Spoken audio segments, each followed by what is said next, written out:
Nací en la era terciaria, hace 66 millones de años, en lo que ahora es la provincia de Granada. Los romanos me llamaban Mont Solario y los árabes Jebal Shulair, Monte del Sol. En la península ibérica soy la tierra más cercana a la esfera solar. Cuenta la leyenda que el penúltimo rey nazarí, Muley Hassem, pidió que le enterraran en mí, en un lugar en el que no hubiera ni vivo ni muerto. Por él, mi cabeza más alta se llama Mulhacén. Dicen que escondo en una gruta 3 diamantes negros que nadie ha podido encontrar y un gran tesoro al que solo se puede acceder con la mágica hierba de la herradura que abre el cerro que lo oculta. Fui refugio y destino para los andalusíes y moriscos y antes me recorrieron íberos, romanos y visigodos. Y aunque pueda parecer vanidoso por mi parte, soy una rara avis, una extraña isla en tierra, una montaña iceberg. Me visto con la flora endémica más importante de Europa y tengo una riqueza de ecosistemas que no se puede comparar. Pero lo más importante, soy nieve y soy agua de pie a cabeza. Por algo me llaman Sierra Nevada. El valor de la montaña. Capítulo 1. El agua que corre por mis venas. Déjame empezar por uno de los inventos más sorprendentes que me han legado mis moradores, la acequia, que son, por así decirlo, las venas y arterias de mi cuerpo. Su origen es musulmán, andalusí, y ya desde el siglo VIII mis pobladores encontraron una forma inteligentísima de guiar y aprovechar para el riego las aguas del deshielo primaveral. Sabemos que los musulmanes eran grandes expertos en su manejo, creando una alucinante red de acequias capaces de aprovechar hasta la última gota. Así, las nieves de mi cabeza, que se derriten en primavera, cargan de agua los canales y van pasando por mis cimas, calaeros y guiaeros, y descendiendo lentamente por mis laderas hacia los campos de cultivo, gracias a un sistema que se llama careo. Carear es esa acción de infiltrar el agua, ¿no? de hacer que el agua se infiltre en el suelo, en las fracturas de la roca, en simas naturales, dependiendo del sitio, ¿no? del contexto geológico. Este es José María Martín Cibanto. Yo lo conozco mucho, viene a menudo por aquí. Es doctor en el Departamento de Historia Medieval de la Universidad de Granada y coordinador del MEMOLAB, Laboratorio de Arqueología Biocultural, del que te hablaré más adelante. Aquí hay varias zonas de careo que son las zonas donde hay más infiltración, porque hay fracturas en la roca y entonces el agua se va infiltrando por ahí. Y luego el mismo suelo, es decir, el suelo hace esa función de retención de agua. Cuando José María dice aquí, se refiere a Cañar, uno de los pueblos de mi ladera sur, en la Alpujarra. Durante los primeros años de Al-Ándalus, a Cañar se la llamó Jebel, la montañosa. La orografía de la zona es tan impresionante que en los días claros dicen que se puede ver desde allí no solo el mar, también África. El agua cuando va por el suelo, ¿no? La circulación subterránea va mucho más lenta que cuando va en superficie. La idea, que es muy sencilla pero que es muy original, es intentar retener el agua todo lo que se pueda en las laderas para que no se vaya, aquí en este caso al Mediterráneo, que lo tenemos justo ahí, que lo estamos viendo, ¿no? El Mediterráneo está justo ahí. Y entonces, claro, cuanto más tiempo tengas retenida el agua en las laderas, ¿no? Y es decir, cuanto más uso le des, más lo reutilices en cabecera, más agua va a tener después, a través de los manantiales, como dice Paco, o a través directamente en los ríos, ¿no? en la base de los ríos. Se dice carear el agua, que la Alpujarra describe como una forma de entretener el agua en las laderas. Y yo he escuchado decir sembrar el agua o criarla. En Perú, donde tienen un sistema similar al nuestro, utilizan el verbo amamantar la tierra. Eso es lo que es, llevar el agua de un lado a otro para ir regando poco a poco todos los campos. Porque el careo hace 2 cosas. Primero, demora la salida del agua a la superficie de manera que empapa por dentro todo mi cuerpo. Y segundo, recarga los acuíferos que alimentarán la base de los ríos en verano, cuando los recursos escasean. José María lo explica muy bien, con el símil de la esponja. Esa idea de entretener, ¿no? De empapar literalmente la montaña de agua, ¿no? Es muy original, ¿no? Y funciona. No solo porque ellos lo hayan visto, ¿no? Y se haya practicado, ensayado, observado durante generaciones y generaciones, sino porque ya tenemos muchos datos científicos, muchos datos desde el punto de vista hidrogeológico que demuestra que eso funciona, ¿no? Imagínate que tú coges una esponja, la empapas, ¿no? Y la dejas encima de la encimera, ¿no? O de un pollete. Y lo que sucede es que el agua va saliendo poco a poco, ¿no? Es decir, la esponja va expulsando el agua poco a poco porque está saturada de agua. Pues eso es el efecto que se hace aquí, ¿no? Lo más original es que además eso se hace en una montaña que tiene rocas duras, rocas cristalinas que se consideran impermeables, ¿no? Que son impermeables. Sin embargo, la acción del ser humano, de los agricultores y de los pastores a lo largo de los siglos, lo que ha conseguido es crear un acuífero artificial aprovechando lo que tenían, aprovechando el suelo, sobre todo en las terrazas. En Cañar hay 2 acequias principales para abastecer al pueblo, la acequia Grande y la acequia de Barja, que provienen del río Chico y se ramifican en diferentes ramales, cada uno de los cuales lleva el nombre de un día de la semana, y reparten el agua por zonas según las necesidades de los regantes en el oficio, que es algo así como la oficina a la que van a hacer sus peticiones. Esto hay unos ramales de agua en la acequia principal y le va tocando, van por la noche al oficio, que es donde se reparte el agua, y ya pues cada uno según el agua que tiene pide y se le da, y entonces Paco es el que la reparte. Él es uno de los regantes. Vale, Rafa. Yo me llamo Rafael y lo único que me cuido es de regar mi finca, mis terrenos, mis castaños, todos mis árboles, y ya está. Y este, Paco. Cuando lo repartimos, yo tengo que traerla y repartirla aquí a todos los que van apuntando la hora, cada uno las que tiene. La reparto, pues cada uno la suya, y luego tapar las albercas. Paco es el acequiero de la comunidad de regantes de Cañar, una profesión antiquísima, a la que se denomina también fiel o ramalero, y consiste en organizar el careo y el reparto del agua. Por la noche, los miembros de la comunidad, como Rafael, le piden a Paco 1 hora de agua para regar sus tierras y él la raciona en función de la cantidad existente. Incluso aunque sepas más o menos cómo funcionan, y te cuesta mucho trabajo realmente comprender, ¿no? cómo son los mecanismos, no solo por dónde pasan las acequias, sino cómo es el reparto, que es la parte más complicada, ¿no? La distribución social del agua, cómo se mide el agua, ¿no? Cómo se adapta a la escasez, ¿no?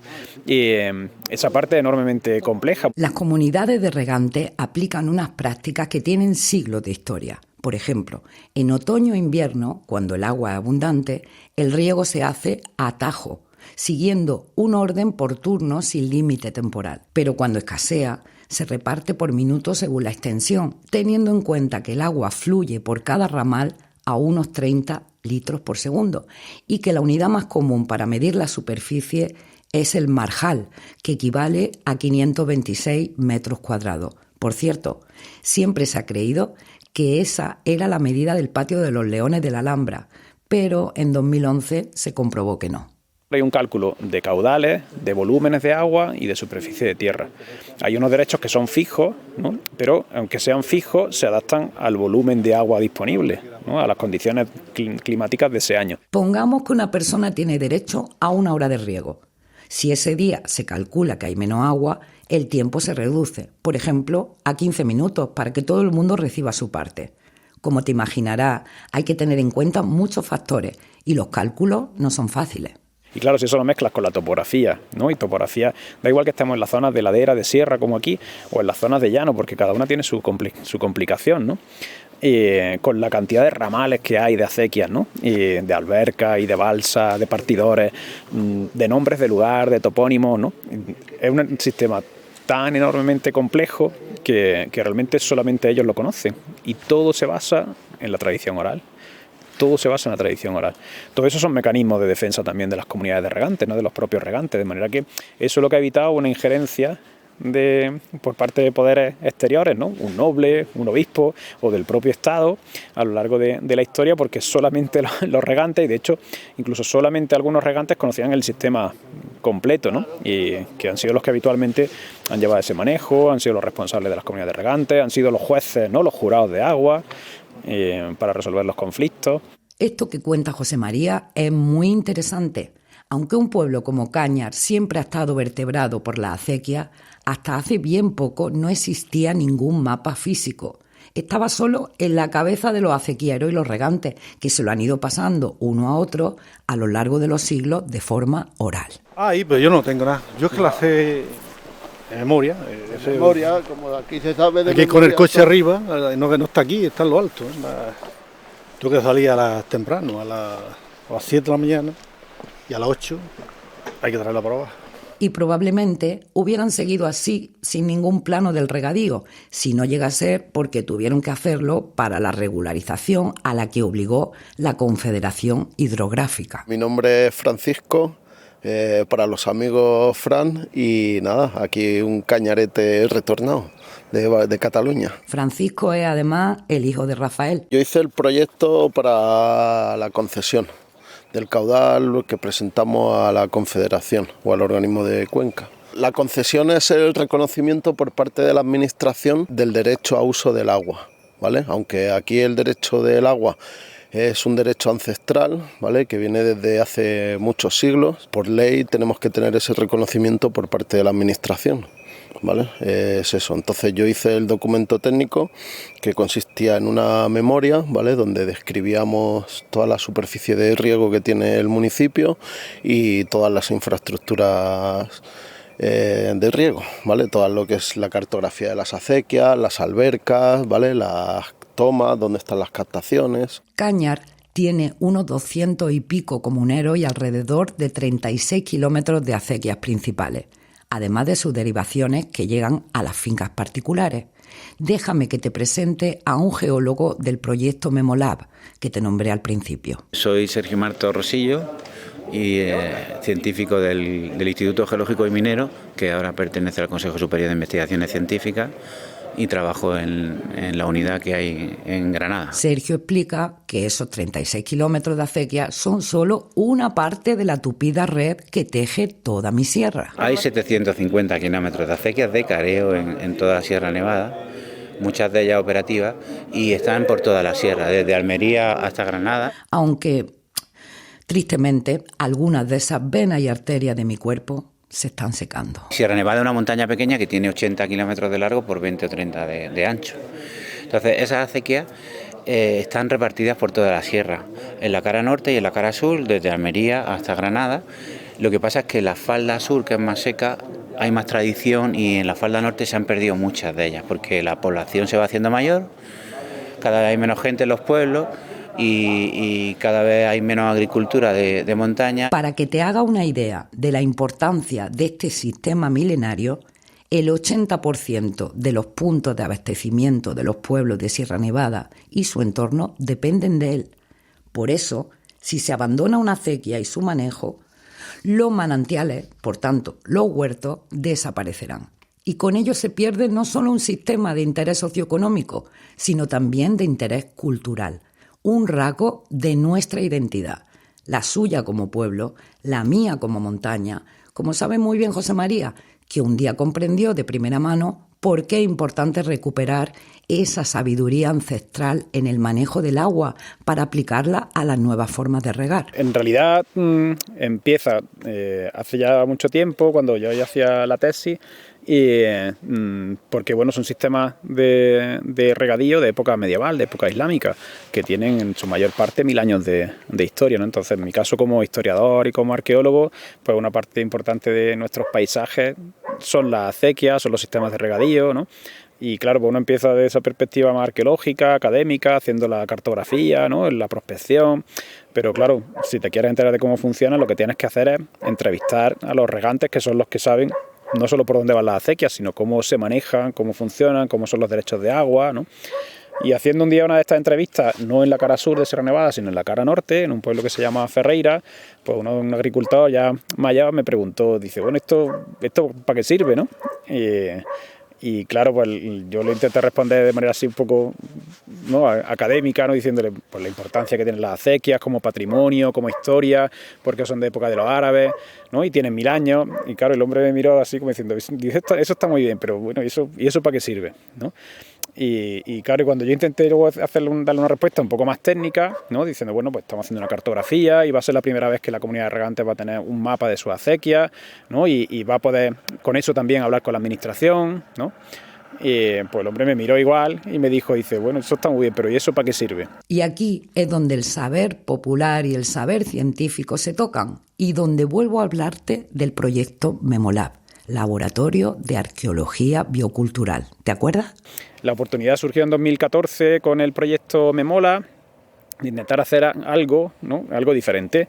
Y entonces, bueno, pues hicimos la propuesta, en este caso, porque íbamos a trabajar dentro del espacio protegido de Sierra Nevada, le hicimos la propuesta al parque y dijimos, bueno, que queremos trabajar con una comunidad a la que le pueda interesar empezar a hacer la recuperación de algunas de las acequias y trabajar con voluntariado. En Memolab trabajan juntos arqueólogos, historiadores, biólogos y ambientólogos que llegaron a Cañar para aprender de los cañaretes y hacer propuestas viables para mantener y recuperar el sistema de acequias tradicional. Para nosotros lo más importante siempre ha sido el utilizar esa actividad como una herramienta de intervención social, a partir de la cual poder trabajar con la comunidad de regantes de tú a tú, en la que nosotros venimos a aprender y venimos también a intentar ofrecer lo que nosotros podemos saber y podemos conocer desde el ámbito académico, ¿no? En la que se trata de hacer un esfuerzo común, en conjunto, que haya un diálogo de saberes, ¿no? De conocimientos, y que además, como decía antes, que eso les sirva para dinamizar, para reactivar, ¿no? Pues conocimientos, prácticas, manejos, ¿no? Formas de gestión, ¿no? Y una forma sobre todo de reconocimiento social y de reconocimiento científico a la labor que hacen, porque ellos son los que han generado y cuidan estos paisajes.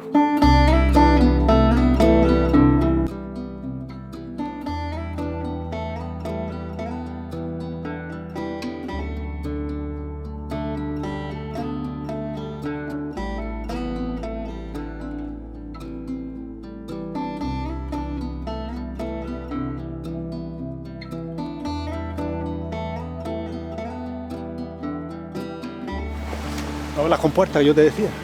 Ah, si quieres que la pones aquí y coges el agua. Esta es la madre, ¿no? Sí, esta es la principal. ¿Y estos ramales cómo son? ¿Cómo se llaman? Este cortijuelo y esta launera. Y aquí para abajo. Todo tiene su nombre. Aquí para abajo, pues, la calle ahí, más en la revuelta aquella debajo, la joyuela.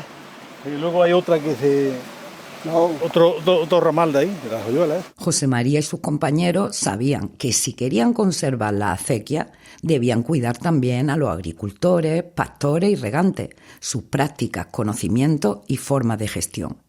Y que para eso se necesita que mejoren sus condiciones de vida y que se les reconozca como comunidad. José María, que vino para recuperar acequias que estaban perdidas, llevaban mucho tiempo sin sacarse. Y entonces vino José María y venía la gente de la universidad y entonces empezamos a sacarlas.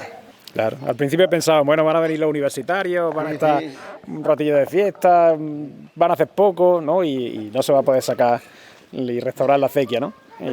Pero bueno, cuando vieron, yo creo que cuando viste el primer fin de semana cómo se trabajaba, ¿no? Vaya. Claro, para ella es muy fácil porque lo han visto toda la vida, ¿no? Claro. Pero para la gente que viene, ¿no? Y que nunca ha visto una acequia, o eso, que nunca ha visto una herramienta siquiera, ¿no? Pues claro, no resulta tan obvio. Ya, pero si se le dice, tú chafa aquí, que lo haga mejor o lo haga peor, claro, pero va sacando, ¿no? Y una de las cosas que más aprecia la gente que viene como voluntaria, ¿no? Y es que es aprender, ¿no? Y que se le enseñe, ¿no? Y que la gente de la comunidad de regantes y que los regantes le enseñen, ¿no? Que le enseñen cómo manejar las herramientas, dónde tienen que ir picando para limpiar, qué tienen que dejar, qué no tienen que dejar, ¿no? Cómo reforzar el lomo de la acequia, no debilitarla, es decir, cosas que para ellos son obvias, pero que no lo son tanto para el que nunca lo ha hecho, ¿no? La verdad es que no pararon. Los veía de sol a sol colaborando unos con otros, recuperando acequias como se hacía antaño. Los regantes le enseñaban a los voluntarios el uso de la herramienta que utilizan los acequieros para mantenerla. Pero también, algo que te sorprenderá, cómo funciona la nieve, porque, aunque pueda parecer una obviedad, no lo es. Para nosotros los que venimos de fuera, pues decimos, la nieve, blanco, estupendo, qué buen año. Y de repente ellos te dicen, no, este año no es bueno. Y dice, pero si no ves que está blanco, y te dicen, no es un año bueno porque el agua, porque la nieve no se ha pelmazado, ¿no? La nieve tiene que caer el mes de enero, diciembre y enero, es la nieve mejor. Bueno, ahora Y- también, si cada hora no Y pasa ahora, nada. pero que haga mucho frío para que la hiele. Y viento para Y que se viento acoge. para que la viento para que la recoge, recoge. porque le mete ahí en una pared de estas que llega hasta arriba un ventisquero y ese aguanta mucho.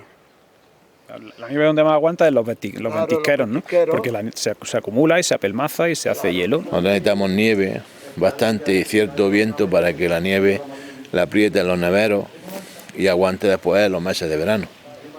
Porque estos pueblos viven del agua de la nieve. Si no hay nieve no hay agua, ni para el consumo de boca, no hay agua para el consumo humano. Y a partir del año, digamos, 95, cuando la Olimpiada aquella famosa, es cuando más se ha notado el problema de la nieve aquí. A unos 25 años por ahí es cuando se ha notado más que la nieve cada vez va a menos. Cada vez sube más la temperatura y cada vez aguanta menos la nieve ahí arriba. Con lo cual, el día que no haya nieve estos pueblos lo tienen complicado, porque si el agua se almacena en determinados espacios de la montaña y después salen aquí abajo, ¿no? Lo que son las fuentes. Pero claro, si no esas fuentes, esas minas de agua no se van llenando, las fuentes van desapareciendo y pueden llegar a desaparecer del consumo humano. No hay nieve. Tengo mucha menos nieve en mi cumbre. Pierdo cana y también me quedo sin agua. Me muero de sed. El reservorio de caña es la nieve que se acumula en los neveros durante el invierno y escasea y tampoco llueve. Este 2023 hemos vivido el abril más seco desde 1961 y en diciembre de 2022 entró en sequía meteorológica de larga duración. Estuvimos 36 meses con lluvia muy leve.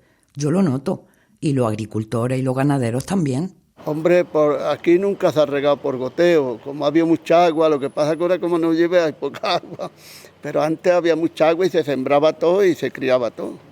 Pero es que había mucha agua. Antes, yo me acuerdo cuando era pequeño y todo esto estaba nevado. Aquí, como los terrados son llanos, había que quitar la nieve de los terrados por el peso. Y ahora no llega. Hasta ahora, Cañar, como tantos otros pueblos de la Alpujarra, no había necesitado agua, pero la falta de nieve y de lluvia empieza a pasar factura. La gente antes es que se vivía de eso, del cultivo que había. Pues aquí toda la gente vivía del cultivo. Se sembraba mucho de todo, trigo, cebada, maíz, habichuelas, patatas, de todo se sembraba aquí. Aquí se vendían muchas patatas, aquí venían los camiones a llevarse las patatas y las castañas. En el tiempo de las castañas había muchas castañas aquí. Y a perro flaco todos son pulgas. Al problema de la sequía se le suma otra más, eso que ahora llamáis la España vacía o vaciada y que antes llamabais despoblación. Por suerte o por desgracia, cada vez se necesita menos agua de riego porque cada vez hay menos gente que riegue. Me vacío, me vacían. Nunca pensé que lo diría, pero echo de menos cuando éramos más. Muchos se están yendo, y no solo aquí. Hoy, menos de la mitad de los humanos vivís en áreas rurales. En 2050 esa cifra se reducirá a 1/3. Hola, yo soy Manuel Alejandro, soy el secretario de tesorero de la Comunidad Regante de Cañar Barja. A Alejandro le escuchaste antes, hablando de la nieve. Él también se ha dado cuenta de las consecuencias de que os vayáis. Cada vez menos gente joven, la gente cada vez mayor. Entonces, pues limpiar una acequia supone un gasto importante para la comunidad, porque tienes que pagar jornales, maquinaria de broce, de máquinas de motosierras. Entonces, lo poco que se cobra se va prácticamente en esas funciones.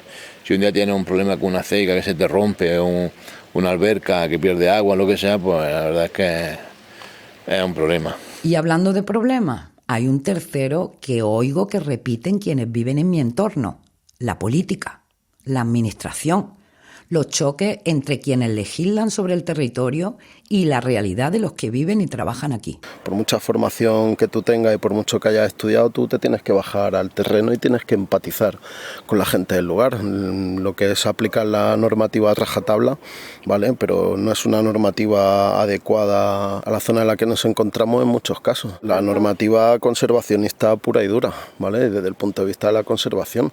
Aquí cuando se declaró el espacio, el espacio natural de Sierra Nevada vino después, pero cuando se declaró el Parque Natural y el Parque Nacional, ¿vale? Se hicieron muchas promesas aquí, les prometieron muchas cosas aquí a los ayuntamientos a nivel de política, que no les iba a faltar el trabajo, que se iban a dedicar a lo de siempre, que iban a mejorar, ¿vale? Y aquí lo que hemos ido ha sido a peor. Y luego por parte del parque, tradicionalmente la política que se ha llevado siempre a cabo ha sido para uso lúdico y recreativo, ¿vale? Lo que se han potenciado aquí mucho ha sido que la gente venga de turisteo, pero que venga el de fuera, ¿sabes? Y el de dentro es el que tiene que aguantar al de fuera y darle de comer al de fuera, ¿no? Por decirlo así, de esa manera. Problemas, como dicen Barricada, que a mí me gusta mucho el rock, dicho sea de paso, por lo que sea. Y a todos los problemas que ya tienen se suma uno que a menudo golpea: el dinero, o mejor dicho, su falta. Porque de poco sirven todos estos esfuerzos por recuperar y proteger la acequia y el careo si no tienen la ayuda necesaria. Nosotros hemos ido intentando contactar, ¿no? y intentar apoyar a todas las comunidades de regantes con las que hemos podido. Claro, llega un momento en que ya no puedes más, y además, pues claro, tienes los problemas luego de financiación, de infrafinanciación de la investigación, ¿no? y de la parte de divulgación y de impacto social, ¿no? de la investigación. Pero sí hay una demanda muy importante por parte de muchas comunidades de regantes que, claro, se ven en una situación límite, ¿no? Y ya digo, por un lado de debilitamiento interno, ¿no? De falta de participación, de relevo generacional, de fuerza, ¿no? De pérdida de conocimiento, pero por otro lado, sobre todo, sometida a una presión enorme por parte de las administraciones, de los sectores económicos, para que hagan esa intensificación, tecnificación, esa industrialización de la agricultura, ¿no? Y ellos se ven entre esas dos presiones, ¿no? Y ya digo, y tenemos una demanda enorme por parte de muchas comunidades que no quieren perder su acequia, que no quieren perder su identidad, sus paisajes, su memoria, y que son conscientes del valor que tienen, pero que necesitan un apoyo no solo para mantener, ¿no? la acequia, sino fundamentalmente un apoyo que suponga un reconocimiento de la labor que hacen y un apoyo que suponga una mejora de su renta, de la renta agraria. Hay problemas, muchos, pero por otras hemos pasado y siempre habéis encontrado los humanos soluciones creativas. Las hay. Para eso investigan los científicos del proyecto. Soluciones, como dice José María, que implican un cambio de perspectiva. Con la planificación hidrológica, con las políticas agrarias, ¿no? O con una parte también de la academia que solamente ve una forma o tiene una óptica muy restrictiva, ¿no? muy estrecha de lo que es la eficiencia, ¿no? En este caso la eficiencia en el uso del agua, y entiende que claro, la eficiencia solo desde una perspectiva extractivista, ¿no? Y productivista, y no entiende que tenemos que mirar la eficiencia, igual que tenemos que mirar el concepto de moderno, de qué es lo moderno, desde una perspectiva multifuncional, compleja, integradora. Soluciones que no hacen más que aprovechar el conocimiento adquirido y aplicarlo a las nuevas circunstancias, con resultados fascinantes y esperanzadores.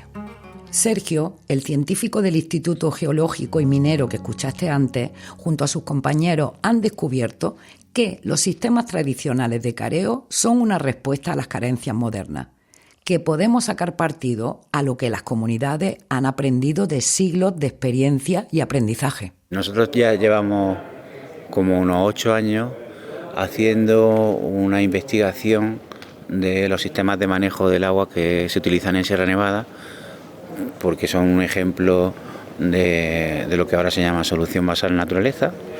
O sea, son un sistema de recarga de acuíferos que permite retener el agua en los acuíferos utilizando materiales locales, utilizando la fuerza de la gravedad y utilizando el conocimiento de la población local en el manejo del agua. Entonces nosotros lo que estamos es investigando y cuantificando los procedimientos que se hacen para confirmar en este caso que son viables y que pueden ser replicables y utilizables en otros sitios. Ha sido realmente sorprendente porque se ha demostrado que estos sistemas son mucho más eficientes de lo que nos pensábamos. O sea, se consigue duplicar la capacidad de agua que se infiltra en los acuíferos de ladera, y eso implica no que tengamos más recursos, sino lo que implica es que tenemos más cantidad de agua subterránea circulando por la cuenca, y eso hace, como la velocidad del agua subterránea es más lenta que el agua superficial tiene una velocidad de 1 metro por segundo de media en un río, ¿no? Entonces en un día hace casi 86 kilómetros a 1 metro por segundo. Y el agua en un acuífero, cuando se infiltra en esas zonas de ladera, tiene una velocidad de 1 metro por día. Entonces eso lo que hace es que un agua que tú estás infiltrando ahora, pues luego te salga dentro de 6-7 meses o dentro de un año, y por eso los ríos en Sierra Nevada, cuando no hay nieve, cuando no llueve, siguen llegando agua, porque es la descarga del agua subterránea que se recarga de forma natural y aquí también de forma artificial mediante las acequias de careo. Y por hoy ya me despido, volviendo al principio. Recordarás que mi pico más alto, el Mulhacén, la uña con la que rasco el cielo, se llama así por el rey Muley Hassem, ¿verdad? Pues cuenta la leyenda que antes de morir le dijo a su hijo Abul Hasig: sube al pico más alto de Sierra Nevada, sigue allí las instrucciones que se contienen en este pergamino y gracias a ella te será muy fácil encontrar la gruta que da entrada al subterráneo en el que escondí con mi alhaja y tesoro los 3 diamantes negros por los que Alamar llegó a ser rey de Granada. Guárdalo en tu poder y conservará el reino. Tras la muerte de Muley Hassem pasaron varias lunas, cayeron las primeras nieves del invierno y el príncipe quiso llevar a cabo la labor que su padre le había encomendado. Dicen que murió en una emboscada donde perdió el plano de su padre, pero antes de morir hizo el mismo encargo a su hijo, Abu Abd Allah.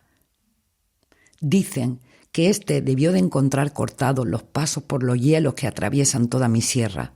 Dicen que aislado y bloqueado vivió todavía algunas semanas, hasta que una borrasca de granizo lo enterró para siempre en una tumba de hielo. Desde entonces, nadie ha podido encontrar los 3 diamantes de Alamar, que continúan ignorados en mi entraña. Si desaparecen las nieves, si desaparecen las acequias, puede que florezcan los 3 diamantes de Muley Hassem, pero ya no quedará nadie en mi valle ni en mis laderas, nadie que pueda llegar a contarlo. Estos pueblos y estos agricultores pues todavía siguen con ese sistema ancestral de trabajo, si no hubiera desaparecido, por supuesto. Vamos, lo que pasará de aquí a una serie de años, como la juventud no se le, digamos, se le motive o se le incentive a que cuiden esto. Esto ya quedará como una reliquia del pasado. No sé ni cómo vamos a tener agua para beber.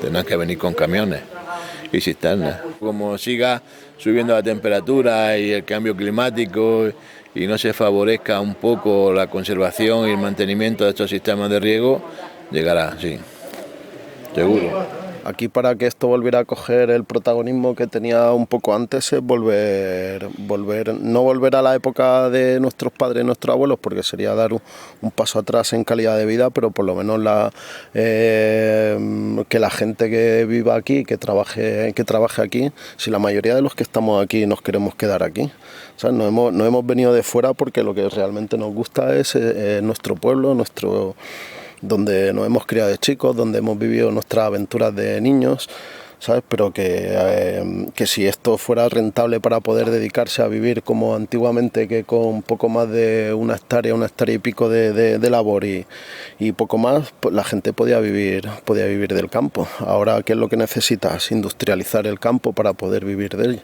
o la ganadería, ¿no? Entonces, pues no sé, hay pasa todo por cambiar, ¿no? Por el cambio de paradigma y de esta globalización que nos consume, ¿no? Este podcast ha sido posible gracias a Regino Zamora Rodríguez, catedrático de Ecología de la Universidad de Granada, y a la colaboración del Parque Nacional y Natural de Sierra Nevada. Los 3 episodios los ha producido La Máquina Blanda. La dirección, el montaje, la edición y el vídeo han estado a cargo de Carne Cruda. Amparo Sánchez es la voz de Sierra Nevada. Agradecemos el apoyo de los ayuntamientos de la comarca, la Asociación La Colmena y las redes agroecológicas de Granada y La Alpujarra. También a los agricultores y agricultoras que se han animado a recuperar las variedades locales de cultivo. El Centro Temático de Investigación Smart Eco Mountains de la Universidad de Granada ha promovido esta iniciativa en colaboración con la infraestructura europea LifeWatch ERIC y la Diputación de Granada. Un proyecto cofinanciado por fondos europeos FEDER-POPE 2014-2020.